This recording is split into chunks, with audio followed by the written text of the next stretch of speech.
ሁለተኛ ተሰሎንቄ ምዕራፍ 2 ነገር ግን ወንድሞች ሆይ ስለ ጌታችን ስለ ኢየሱስ ክርስቶስ መምጣትና ወደ እርሱ ስለ መሰብሰባችን በመንፈስ ወይም በቃል ወይም ከእኛ እንደሚመጣ በመልእክት የጌታ ቀን ደርሷል ብላችሁ ከአእምሯችሁ ቶሎ እንዳትናወጡ እንዳትደነግጡም እንለምናችኋለን።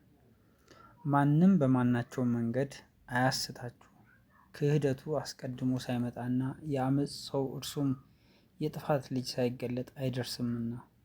እኔ እግዚአብሔር ነኝ ብሎ አዋጅ እየነገረ በእግዚአብሔር ቤተ መቅደስ እስኪቀመጥ ድረስ አምላክ ከተባለው ሁሉ ሰዎችም ከሚያመልኩት ሁሉ በላይ ራሱን ከፍ ከፍ የሚያደርገው ተቃዋሚ እርሱ ነው። ገና ከእናንተ ጋር ሳለሁ ይህን እንዳልኋችሁ ትዝ አይላችሁምን? በገዛ ራሱ ጊዜም ይገለጥ ዘንድ የሚከለከለውን አሁን ታውቃላችሁ። የአመፅ ምስጢር አሁን ይሰራልና ብቻ ከመንገድ እስኪወገድ ድረስ አሁን የሚከለከል አለ።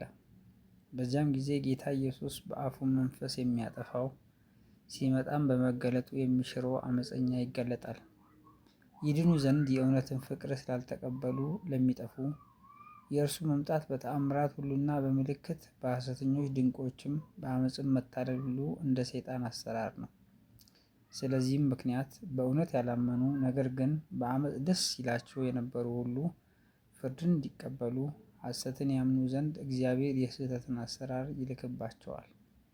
እኛ ግን በጌታ የተወደዳችሁ ወንድሞች ሆይ ሁልጊዜ ስለ እናንተ እግዚአብሔርን እናመሰግን ግድ አለብን።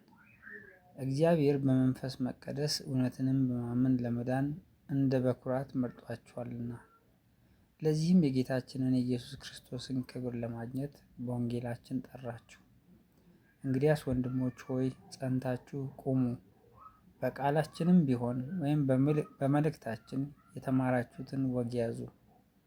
ራሱ ጌታችን ኢየሱስ ክርስቶስና የወደደን በጸጋም የዘላለምን መጽናናት በጎንም ተስፋ የሰጠን እግዚአብሔር አባታችን ልባችሁን ያጽናኑት፣ በበጎም ስራና በቃል ሁሉ ያጽናችሁ።